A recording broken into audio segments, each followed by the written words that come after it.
Assalamualaikum warahmatullahi wabarakatuh. Perkenalkan, saya Raika Maulana Dwi Putra dari kelas 3B Informatika. Di sini saya ingin membuat video mengenai penjelasan tentang interpolasi menggunakan Google Colab dan juga menggunakan bahasa Python. Di sini awalnya kita diberikan soal seperti ini.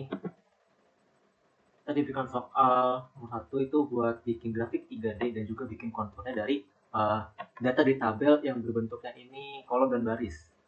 Terdapat ada 20 baris dan 20 kolom. Lalu di bagian C itu kita disuruh melakukan modifikasi dari grafik dan kontur dari data asli sebelumnya. Itu kita nambah titik-titik baru, di mana titik baru ini itu kan tidak datanya ya. Jadi untuk mendapatkan nilai dari titik baru itu, kita tuh menggunakan interpolasi bikubik Lagrange dengan jaraknya itu 0,5. Lalu nanti di bagian C itu tuh bakal bandingin hasil dari interpolasi di kubik Lagrange itu dengan interpolasi B-spline order 3. Oke, jadi kita langsung aja masuk ke codingannya. Di sini kita mulai dari inisialisasi grafik dan 3D dan konturnya. Di sini kita bakal impor dulu ya kebutuhan dari keperluan kita, yaitu kita impor NumPy dan kita impor juga matplotlib-nya itu untuk buat menampilkan plot. Terus di sini kita juga import X3D itu guna ya buat modul 3D gitu. Itu tuh kita nanti bisa bikin plot 3D kayak plot surface nanti yang bakal kita tampilin. Terus di sini kita langsung aja masuk di sini, kita simpan ada tabel tersebut yang tadi ada buatin kolom terdapat 20 itu masuk ke dalam numpy.array. Numpy ini sebenarnya number Python gitu. Pokoknya gunanya buat ngatur bilang angka gitu dalam bentuk array. Ini kita udah nyimpan data di dalam data variable data. Di sini kita mulai buat di sini kita bikin gridnya gitu. Di sini kita simpan di dalam rows dan calls, di mana X ini merupakan data kolom dari datanya, yaitu merupakan barisnya.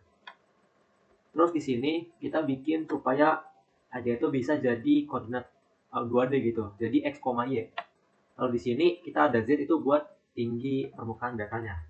Nah, di sini kita udah mulai nih masuk ke dalam buat pembuatan plot grafik 3D-nya. Di sini kita bikin PLT figure itu tuh buat bikin figur baru yang dia tuh ukurannya itu 12, itu artinya 12 inci dan 5 inci gitu. Terus di sini kita masuk ke dalam buat di sini kita bikin subplot pertama dari si figur tersebut. Itu ada 1,2, 1,2,1 itu satu baris dan 2 kolom. Terus subplotnya itu satu nomor gitu. Terus di sini projection 3D itu artinya kita mau bikin subplotnya jadi 3D. Terus di sini ada surf. Ini tuh buat bikin permukaan 3D-nya dari X sama Y yang tadi udah kita dapat datanya. Terus itu data itu, ini kan ada X, Y, ada koma data. Nah, data itu merupakan tinggi permukaan Z-nya. Terus di sini kita masuk ke Fig Color Bar, itu gunanya buat bikin warna dari si figurnya gitu. Jadi di sini buat menunjukin skala dari nilai Z-nya. Di sini tuh shrink 0,5 itu buat ngecilin ukuran color bar-nya. Terus di sini kita masuk ke AX set title, ini kita bikin judul dari si grafik 3D-nya.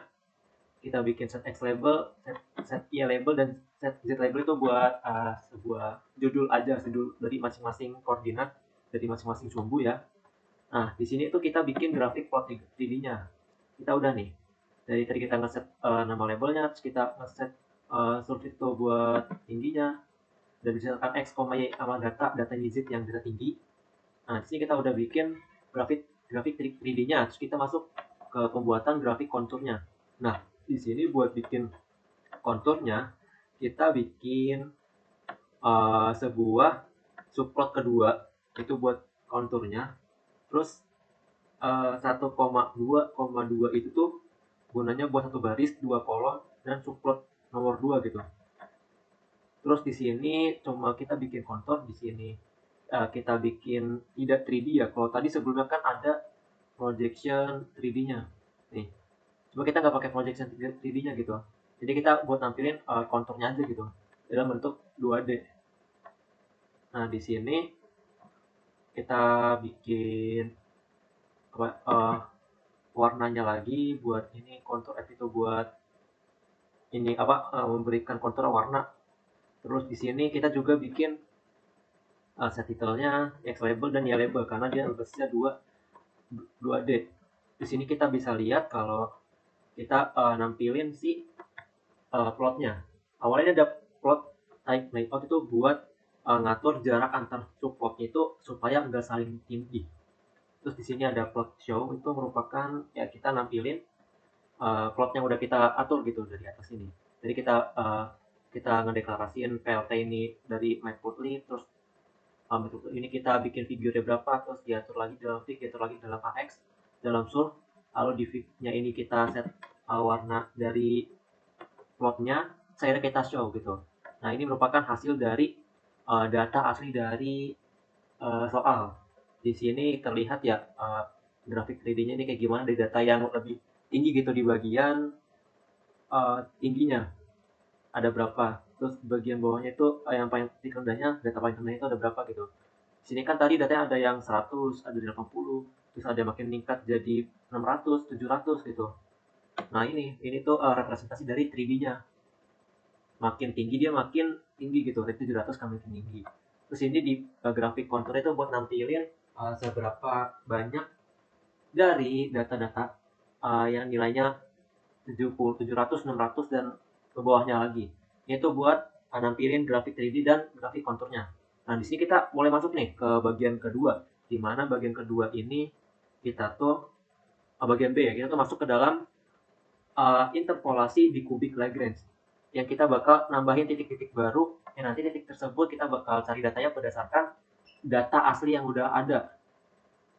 Di sini kita import buat kebutuhan 3D-nya. Nah, di sini kita tuh data asli dari bagian A itu tuh kita udah simpan di dalam rows dan calls, kita simpan lagi, terus kita simpan lagi di dalam X dan Y, terus kita bikin yang namanya buat fungsi atau def itu function ya, fungsi Lagrange 1D-nya, 1D-nya itu tuh di sini kita ada function Lagrange basis, itu kita buat bikin basis Lagrange-nya itu di titik J. Nah, terus di sini kita buat def lagi function lagi Lagrange interpolasinya, itu tuh kita buat bikin interpolasinya dari 1D itu tuh sepanjang sumbu tertentu. Nah, di sini kita masuk nih ke dalam di kubik Lagrange-nya dari interpolasinya yang udah kita buat dari fungsi-fungsi di atas ini. Nah, di sini kita bikin fungsi yaitu di kubik Lagrange, dia tuh dimana punya pendekatan 2 tahap gitu. Yang pertama, interpolasi Lagrange itu punya arah X buat tiap barisnya. Terus nanti hasil interpolasinya tadi tuh bakal dicari data barunya di arah atau sumbu Y. Nah, di sini kita bakal interpolasi sepanjang X ya, yang tadi ini. Terus kita masuk lagi di sini kita bakal tadi buat ambil 4 titik di X dan Y, di sekitar X dan Y. Jadi di sini dari titik-titik yang kita buat baru itu tuh kita bakal cari 4 titik terdekat dari titik tersebut di X dan Y gitu. Terus di sini kita buat bikin interpolasi baris dulu. Lalu di sini kita bikin hasil interpolasinya tuh ke arah Y. Nah, di sini kita bakal bikin yang namanya buat gridnya itu biar lebih rapat gitu. Di sini kita bikin data baru lagi ya. Nah, tadi kan X, Y, sama Z kan pakai data yang asli yang dari soal ya. Di sini kita bikin variabel new X, new Y, dan new Z itu buat masukin data dari yang sudah diinterpolasi. Nanti ini bakal ditampilin dari X, Y, Z-nya nih. Nah, di sini kita baru nih, setelah kita udah masukin ke dalam variabel yang baru dari X, Y, sama Z-nya hasil interpolasi, kita masuk ke dalam, masukin jadi plotnya. Di sini kita bakal nampilin dari si variabel yang udah kita dapetin interpolasinya di dalam plot 3D-nya lagi. Di kita bikin surface 3D-nya lagi, yaitu buat plot yang 3D-nya, grafik 3D-nya, dan kita bikin kontur lagi, peta kontur dari yang udah kita dapetin. Dan kita dapat hasilnya itu, nah ini. Jadi di sini dari grafik 3D-nya, dari Bcubic Lagrange itu tuh lebih halus grafiknya dari data aslinya. Karena interpolasi Bcubic ini bakal ngisi titik-titik di antara titik asli. Jadi bisa dilihat ya, kalau misalkan dari data asli itu tuh dia tuh seperti tidak halus gitu, tidak rapat dan tidak halus. Sebenarnya halus, cuma misalkan ada di bagian tertentu gitu yang tidak ada datanya gitu. Nah di sini jadi lebih halus dengan interpolasi gitu. Jadi bisa lihat ya, kalau misalkan grafiknya itu jadi lebih halus, jadi lebih rapat gitu.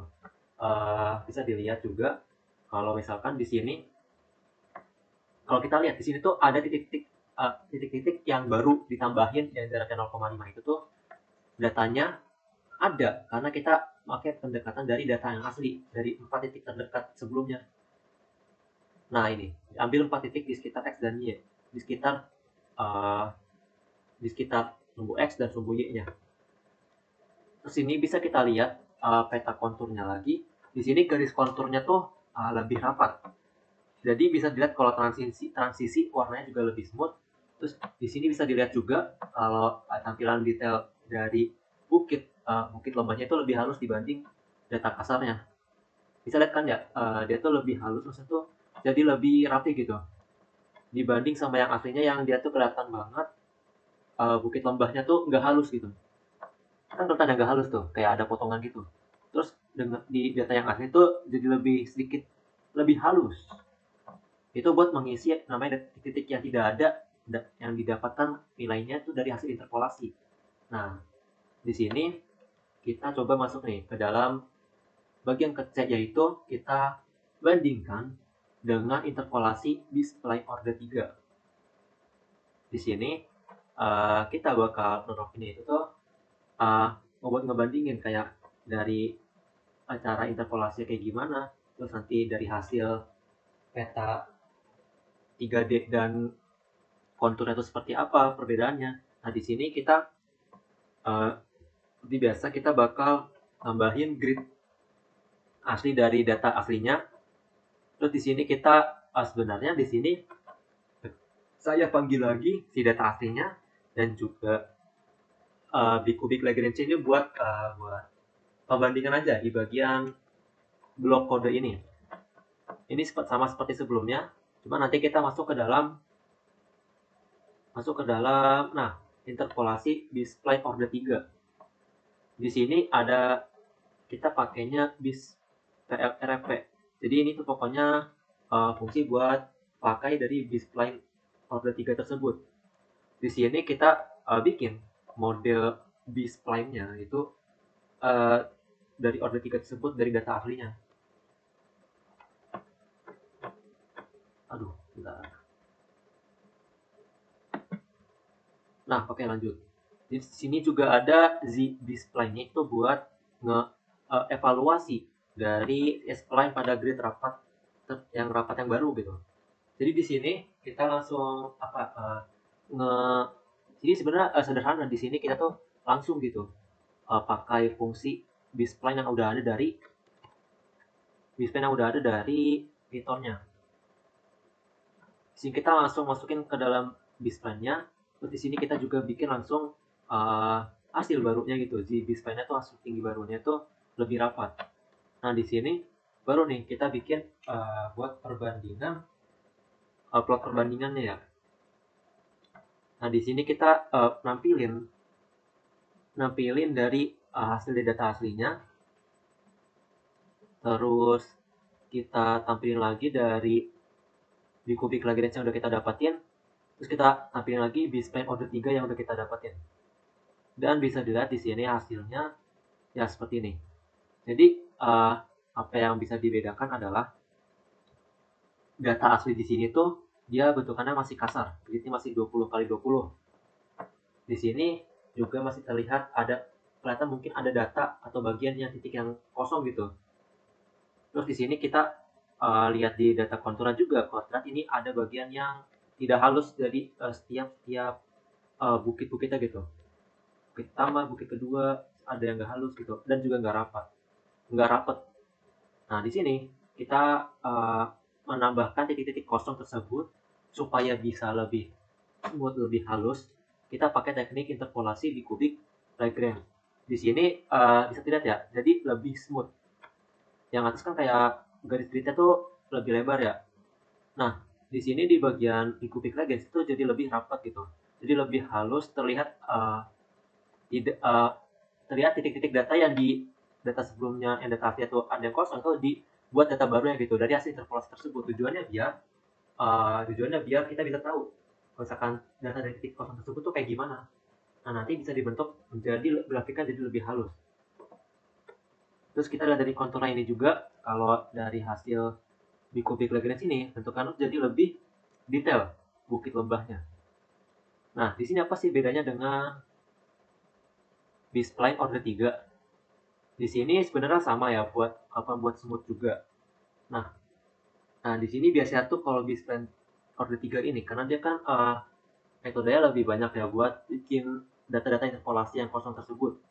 Nah, di sini tuh dia tuh lebih lebih harus dan natural aja daripada yang di kubik Lagrange. Karena si B-spline ini tuh bikin pendekatan dia tuh pokoknya lebih lebih murni gitu. Nah, jadi di sini bisa untuk perbandingannya dari bikubic Lagrange dan B-spline ini tuh, kalau bikubic Lagrange itu intinya dia tuh pakai polynomial order, dan dimana order juga sama pakai 3, dan itu bikin ngejamin juga titik-titik baru tersebut ngelewatin dari data aslinya. Jadi titik baru tersebut kita bakal cari titik-titik yang dari data aslinya, yang bikin detail-detail dari permukaan tuh jadi lebih tajam. Nah, terus juga kalau perbedaan dari B-spline order 3, itu pakai basis S-spline kubik, dimana itu sama aja bikin permukaannya jadi lebih smooth dan juga jadi lebih kontinu. Maksudnya kalau kontinu itu jadi lebih berkelanjutan gitu, data data yang kosong tersebut jadi lanjut terus mengisi dari data aslinya. Nah, dari titik-titik baru tersebut itu tuh nggak harus tepat ngelewatin si data aslinya. Nah, jadi itu yang bikin si transisinya tuh jadi lebih lembut, terus jadi lebih natural aja. Perbedaan utamanya sih terletak pada akurasinya dari titik asli, yang dibandingkan dengan B-spline itu kehalusan, smoothness dari permukaannya. Oke, jadi begitulah dari perbandingan antara interpolasi B-spline dan B-cubic Lagrange. Sekian dari saya, Kak. Pastinya ada salah kata dan penyebutan dan juga salah pengertian. Sekian, wabillahi taufiq wal hidayah. Wassalamualaikum warahmatullahi wabarakatuh.